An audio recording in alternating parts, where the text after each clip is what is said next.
My career as a traffic cop died the moment the president's motorcade screeched to a halt. Not for him, but for the civilian I'd just pulled over. The August heat hung thick and heavy, the kind that pressed down on your lungs even with the AC blasting in the cruiser. I was running late. Not just, oops, missed my coffee. Late, but the captain is going to chew me out over the log reports late. I cut across the median strip. A minor infraction, maybe a ticketable offense if I wasn't wearing a badge, and merged onto Route 12, the main artery connecting the city to the governor's country estate. That's where the heavy hitters liked to drive when they wanted privacy, which meant my district was suddenly a high-security nightmare. I spotted the beat-up sedan about a quarter-mile ahead. It was a classic case. Tinted windows far too dark for the legal limit, weaving just slightly between the lanes. My gut clenched. This was my shot at earning back those 5 minutes I'd lost fiddling with the faulty printer back at the station. I hit the lights, blue and red flashing against the shimmering blacktop, and pulled up behind it, careful to leave plenty of room. This stretch of road was notoriously isolated. If this guy bolted, I was on my own until backup could catch up, which usually meant another 10 minutes minimum. The sedan finally pulled over to the shoulder, kicking up a cloud of fine beige dust. I took a slow, deep breath, adjusted my uniform jacket, and grabbed my clipboard and service weapon. Standard procedure. Keep the weapon holstered unless there's immediate threat, but keep a hand near the grip. It's muscle memory, honed over 15 years of patrolling neighborhoods that didn't appreciate the blue uniform much. I walked up to the driver's side, my boots crunching deliberately on the gravel. The sedan was old, maybe a late 90s model, paint peeling near the wheel wells. I leaned down, squinting through the driver's window. It was heavily tinted, almost opaque. "Sir," I announced, my voice calibrated to be firm but level. "License and registration, please." You were weaving. The window began to descend, slowly, agonizingly, as if motorized by dying batteries. I braced myself, ready for the argument, the sneer, the inevitable accusation of profiling. When the glass finally cleared the frame, the interior light illuminated the driver. He was black, middle-aged, maybe mid-40s. He wore a crisp white button-down shirt, untucked but clean, and he was running a hand through his closely cropped hair. He didn't look like a punk. He looked like someone on his way to an important meeting, stressed and running behind. "Officer," he said, his voice calm, almost artificially smooth. "I apologize. Long day. I was distracted." I kept my expression neutral. "Distracted enough to cross the center line twice, sir. That's dangerous driving. License and registration, please." He reached into the glove compartment. My eyes tracked the movement the entire time. He pulled out a worn leather wallet and a thin registration booklet. He handed them over. I took the documents, stepping back slightly to run the plate through dispatch. The whole time, I could feel the heat radiating off the man. He was watching me with an unnerving stillness, hands resting lightly on the top of the steering wheel. "Name is Michael Evans," I read off the license. "Mr. Evans, I'm going to have you step out of the vehicle while I run these checks." "Officer, with all due respect," Evans said, leaning forward slightly. "I'm already late. Can we handle this here? I really need to—" "Sir," I cut him off, my tone sharpening. "Step out of the vehicle. Now." He sighed, a deep, theatrical exhale, and nodded curtly. He opened the door and stepped out, flashing his hands briefly before stuffing them into his khaki pants pockets. He stood there, radiating quiet impatience under the oppressive sun. Dispatch crackled in my earpiece. "Trooper 7-1, registration clear. Current on all payments, no warrants."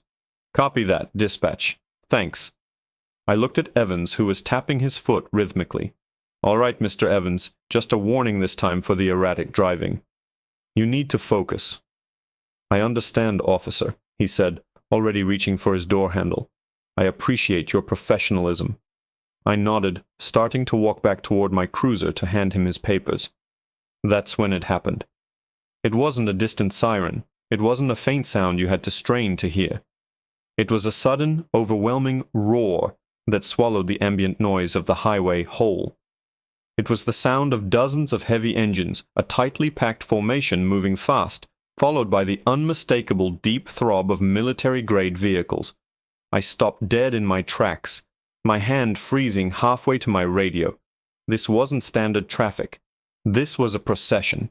I spun around, looking down the highway in the direction the sedan had come from.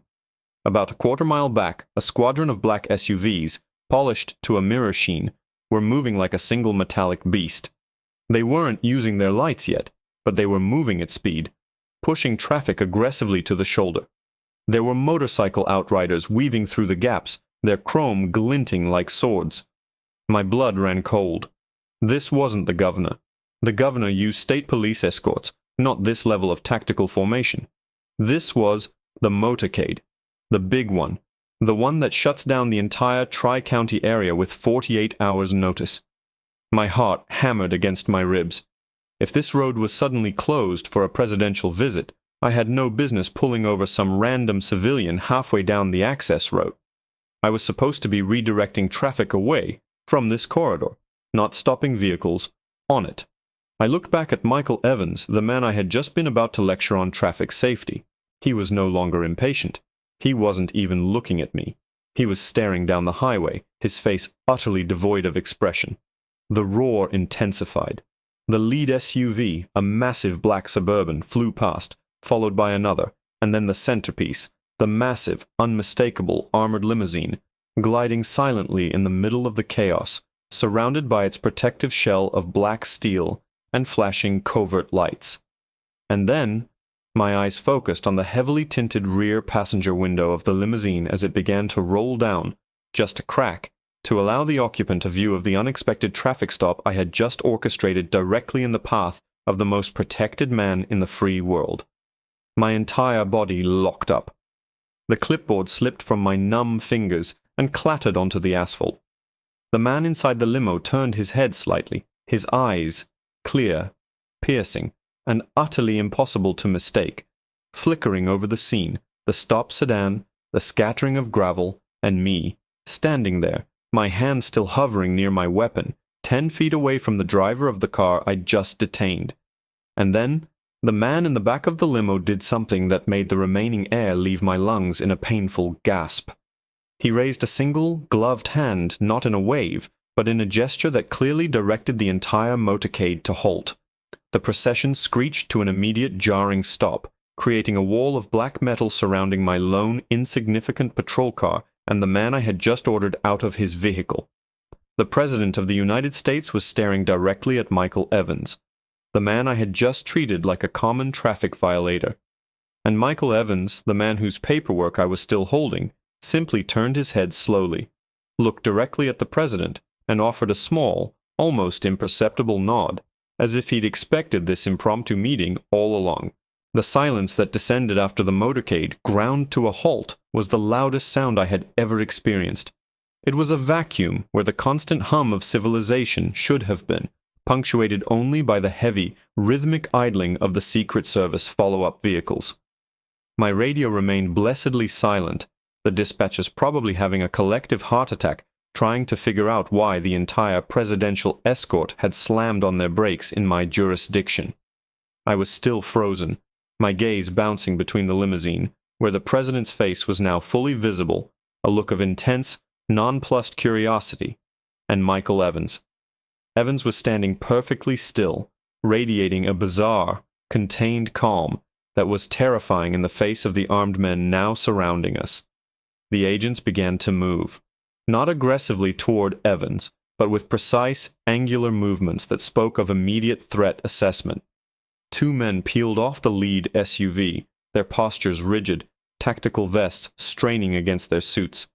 They ignored me completely, their focus laser-locked on the driver's side of the stopped sedan, then on Evans. "Sir," one of the agents, a tall man with eyes that looked like chips of granite, said, his voice a low, electronically amplified monotone cutting through the air. "Step away from the vehicle, slowly." Evans didn't move for them. He kept his eyes fixed on the president in the armored car, almost as if awaiting a cue. "Mr. Evans," the agent repeated, his hand drifting toward his weapon holster. That's when the president spoke. His voice, amplified through a discreet external speaker system I hadn't even noticed, boomed across the highway. It wasn't the booming practiced rhetoric of a rally. It was a sharp, authoritative tone reserved for closed-door meetings. "Agent Miller," the president said, addressing the granite-faced agent. "Stand down. I recognize this gentleman." The world tilted on its axis. The agents paused, their movements becoming jerky, uncertain. I could feel the tension radiating off them. They were clearly receiving contradictory orders from the very top. Agent Miller hesitated for only a heartbeat, then slowly dropped his hand away from his sidearm, though his body remained coiled for action. "Mr. President, we have an unsecured stop in the exclusion zone. Unscheduled." "Indeed," the president countered dryly. "And you nearly caused a diplomatic incident by intimidating my associate. Let the officer finish his business." He looked directly at me, and for the first time I felt the full weight of the office bearing down on my small-town traffic stop. "Trooper, you were running routine checks, correct? Proceed." I swallowed hard, my throat dry as dust. My mind was screaming 100 questions. Associate? Diplomatic incident? What in God's name is going on? I tried to find my voice. "Yes, sir. Mr. Evans was pulled over for erratic driving, sir." The phrase sounded pathetic, weak, stripped of all authority, now that the leader of the free world was an audience. The president gave a short, almost imperceptible nod. "Erratic driving can be symptomatic of high stress, Trooper. Now, I have documents in my hand that suggest Mr. Evans is late for a critical meeting concerning national infrastructure stability. If you would kindly return his property so he can proceed." My grip on the license and registration tightened until the edges of the plastic card cut into my palm. I was supposed to be in charge here. I was the authority. But now I was being ordered to release a civilian based on the direct intervention of the Oval Office. I took one tentative step toward Evans, holding out the papers. He didn't move to take them. "Sir," I managed, addressing Evans again, trying to reclaim some semblance of control before handing over my evidence. "I still need to confirm." Before I could finish the sentence, Michael Evans finally turned his attention away from the president. His eyes met mine, and the calm veneer cracked, revealing something cold and very, very dangerous beneath. "You should have let me go when you had the chance, officer," Evans murmured, his voice suddenly stripped of its previous deference. He didn't look angry. He looked profoundly annoyed, like a chess master whose pawn had just made an unscheduled move. Then he looked back toward the limousine. The president leaned forward slightly in his seat, a flicker of genuine concern replacing the earlier command in his eyes. "Michael," the president urged, his voice suddenly losing its external amplification, becoming tight and personal. "Don't escalate this. Just take the papers." Evans ignored him. He took one step toward me, forcing me to instinctively recoil. He wasn't reaching for a weapon. He was reaching for my hip. I flinched back, my training kicking in, and as his hand brushed against my outer thigh, I felt a sharp, sickening click against the heavy fabric of my uniform pants. It wasn't the sound of a weapon being drawn. It was the sound of my radio transceiver being expertly ripped from its clip. Simultaneously, from within Evans's own pristine white shirt, a thin black wire sprung taut, disappearing under his collar, clearly connected to a covert communication device. He wasn't just an associate. He was running operations inside the perimeter. Before I could react, before I could shout, before the Secret Service agents could break their enforced paralysis, the specialized radio Evans had just stolen from my belt hissed to life. It wasn't dispatch chatter. It was a calm, synthesized voice speaking in a language I didn't recognize, a burst of rapid, high-frequency data transfer that lasted exactly 2 seconds. And then, every single electronic device in the immediate vicinity, my cruiser's dash cam, my body cam, the screens in the Secret Service SUVs, went black, emitting a sharp, painful whine before dying completely. The only lights left were the emergency strobes of the stationary vehicles, casting the scene in a grotesque, flashing rhythm. Michael Evans gave me one last, chilling look, then calmly stepped around me, retrieved the documents I had dropped, and walked toward the open door of the presidential limousine, as if he were merely hopping into a taxi. He didn't look back at the stunned agents or the frozen state trooper, whose entire day, and perhaps career, had just been hijacked by a routine traffic stop. The president watched Evans approach, his face a mask of controlled tension, and as Evans reached the door, the president leaned forward, pulling his armored glass back up halfway. He looked out at the silent Agent Miller, and the last thing I heard before the world dissolved back into chaotic motion was the president's voice, quieter now, layered with warning. "Get us moving." He just confirmed the breach. The silence shattered as the president delivered his clipped command. The Secret Service agents, abruptly released from their paralysis by the phrase, "confirmed the breach," snapped into urgent, violent motion. They weren't moving to detain Evans anymore. They were moving to secure the president, the entire tactical formation suddenly operating under a new, terrifying directive. Extraction, immediately. Michael Evans, however, treated the sudden resurgence of movement as background noise. He slid into the limousine with an alarming lack of fuss, closing the heavy door behind him with a soft, final thud. Before the agents could even secure the perimeter for departure, the limo's engine roared to life, not in the measured acceleration of a motorcade pulling out, but in a desperate piston-straining lurch forward. Agent Miller, regaining his composure faster than the others, didn't try to stop the vehicle. He abandoned procedure, leaping instead to slam the external security panel on the nearest black Suburban, barking orders into his wrist mic that were too garbled and high-pitched for me to decipher over the rising din. My own cruiser, now in electronic dead zone, was useless. I fumbled for the door handle, adrenaline finally surging past the shock, but I was too slow. The motorcade didn't follow the planned route. Instead of turning onto the main highway ramp that led toward the secure perimeter, the lead SUV executed a brutal, tire-smoking U-turn, cutting directly across 2 lanes of suddenly abandoned traffic, putting itself squarely between my dead cruiser and the fleeing limousine. I was boxed in. I scrambled for my sidearm, pulling the heavy Glock free from its holster, the cold steel a familiar weight. But what was I supposed to shoot? The president was in that car, either as a captive or something else entirely. Evans hadn't been detained. He had been inserted. The realization hit me with the force of a physical blow. My traffic stop hadn't been a delay. It had been the trigger for a carefully timed security failure. The breach the president mentioned wasn't about the perimeter. It was about the personnel he was traveling with. The windows on the surrounding SUVs tinted instantly from semi-opaque black to absolute light-swallowing obsidian. The motorcycle outriders, who had been holding formation perfectly upright, suddenly leaned low over their handlebars and peeled away in the opposite direction of the main convoy, vanishing into the residential side streets like decoys fleeing an ambush. I realized I was witnessing a carefully orchestrated hijacking, a ghost maneuver executed under the very nose of the nation's protection detail. Agent Miller, the granite-faced man, looked directly at me, his eyes wide with a mixture of fury and sheer terror. He pointed a stiff finger toward the retreating limousine, then pointed an equally rigid finger toward my dead radio. He mouthed a single word. "Stay." Then, he and the remaining agents scrambled into their own SUVs, abandoning the precision of their formation for sheer, desperate speed. They sped off after the president's car, sirens finally wailing, but they were playing catch-up, reacting to a scenario that had already been flawlessly executed.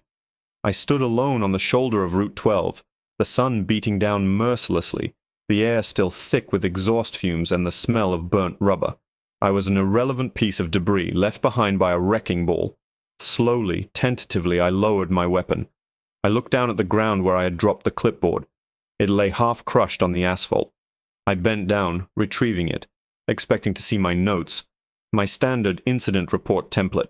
But the paper stuck to the clipboard wasn't mine. It wasn't the standard white and blue government stock.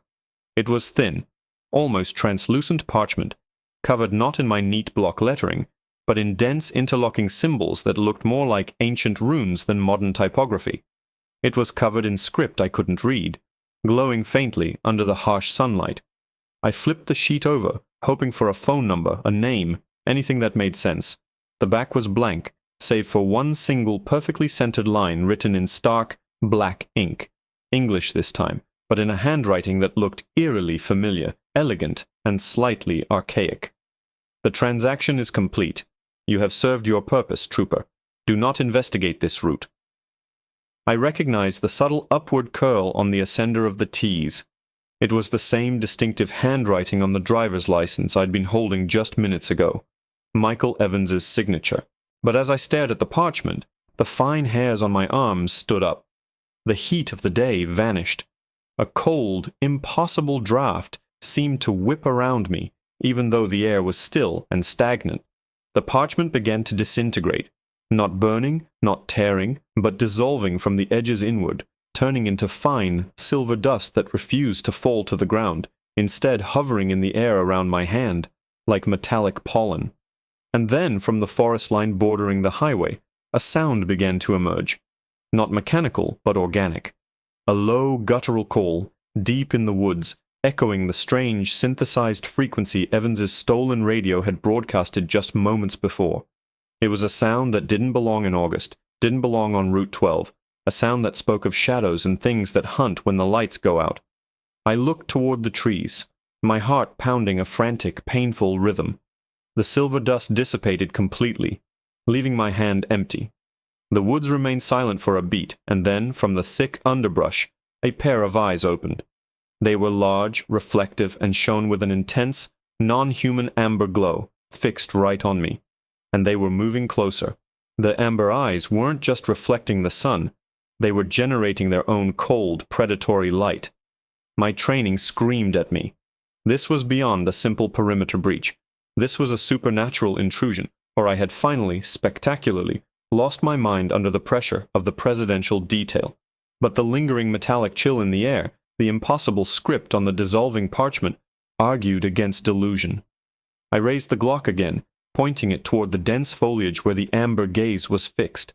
My hands were shaking now, not from fear of a reprimand, but from the primal terror of facing something that defied the manual. "Police, show yourselves," I yelled, the command sounding ridiculously small against the backdrop of the vanishing motorcade and the unnatural silence of the woods. The eyes blinked once, a slow, wet movement, and then the sound stopped. The organic warning call ceased. The air seemed to hold its breath again. I waited, pulse roaring in my ears, every nerve ending screaming anticipation. I didn't dare move toward the cruiser to try and restart the electronics, knowing that whatever power surge had fried them was likely still active, or worse, had left me isolated and exposed by design. I scanned the woods frantically. Nothing moved. The eyes were gone. A minute stretched into an eternity. Finally, realizing that whatever was in the trees wasn't going to charge out in broad daylight, I cautiously backed toward my patrol car, keeping my weapon trained on the tree line. I reached the driver's side door, my fingers brushing the handle, when a faint, almost inaudible sound reached me, a tiny beep, from inside the dead vehicle. One of the systems was sputtering back to life. I wrenched the door open and dove inside, ignoring the acrid smell of scorched plastic. The dashboard flickered weakly. The radio sputtered static, then miraculously cleared, cutting into a frantic, high-priority channel I hadn't even known was active. "Repeat. Perimeter Omega is secure. All units proceed to designated alternate route. Motorcade is 70 miles out. Repeat, Motorcade is now proceeding on the alternate route. What is the status of Trooper 7-1 at the initial incident location?" The voice was the familiar, slightly panicked tone of my immediate supervisor, Captain Davies. I slammed my hand down on the transmit button. "Captain Davies, this is 7-1. I am secure. Electronics are partially functional. What happened here? Where is the President?" There was a sharp, disbelieving pause on the other end. 7-1? What you talking about? The President hasn't even entered the county yet. We had a false alarm about a potential security threat near the Route 12 access point, a phantom reading that prompted a precautionary protocol shift. The motorcade is moving, following the original planned route. My world stopped spinning. "Captain, I just had the motorcade here. The limousine stopped. The President—" 7-1, listen to me, Davies cut in, his voice hardening with professional concern, clearly believing I was suffering from heat stroke or a breakdown. There was no stop. The only disruption was a brief signal interference spike that caused our predictive routing to jump ahead 15 minutes. You need to pull yourself together, check your logbooks, and get back on traffic control. You are clearly compromised. Did you have a medical episode? I looked out at the empty highway. The black SUVs were gone. The motorcycles were gone. There was no trace of scorched rubber, no overturned debris, nothing to suggest a massive armed confrontation had just taken place other than the dead electronics in my hands and the faint, lingering chill. Michael Evans, the documents, the parchment, the threat. All vanished, erased from reality by the captain's calm, official declaration that nothing had happened. I slowly lowered the radio handset, my knuckles white against the plastic. If the president hadn't been here, then who was in that limo? And if it wasn't the president, who was Evans exchanging confirmation nods with?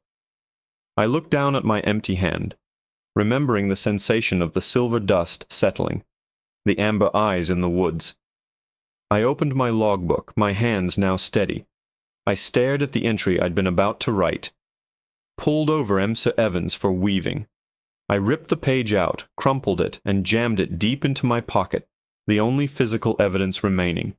I powered down the failing systems again, preferring the silence. When I finally got the radio back online, Davies was demanding a status report. "Negative on medical event, Captain," I said, my voice surprisingly level, practiced. "Just a major surge in local magnetic interference. Caused a temporary system failure. I'm clear to resume patrol." Proceeding to checkpoint Gamma. "See that you do, 7-1, and get some water." I put the cruiser into drive. As I pulled back onto the shoulder, moving out of the exact spot where the impossible confrontation had occurred, I glanced into my rearview mirror. There, resting exactly where my cruiser had been parked, precisely centered in the lane, was a single, crisp, unblemished white business card. It hadn't been there 30 seconds ago. I pulled over one last time, heart sinking with chilling certainty. I retrieved the card. It was high-quality stock, heavy in my palm. On it, embossed in silver foil that seemed to shimmer despite the lack of sunlight, was a simple title. Michael Evans, Special Envoy. Beneath the name, in small, precise lettering, was a single phone number and a single line of text that explained everything and nothing. "Some traffic violations require a higher clearance. Consider this your first and final warning, trooper. We will be watching the road ahead." I looked down the empty highway, the sun now feeling entirely too bright, the normalcy of the world entirely too fragile. I put the card in my wallet, next to my shield. I knew, with a certainty that settled deep in my bones, that my career as a small-town traffic cop was over. I hadn't just stopped a car, I had unknowingly intercepted a secret exchange between shadow governments and whatever ancient power Michael Evans served. And now I was marked as a witness. The president was safe, the motorcade was moving, but for me, the real patrol was just beginning.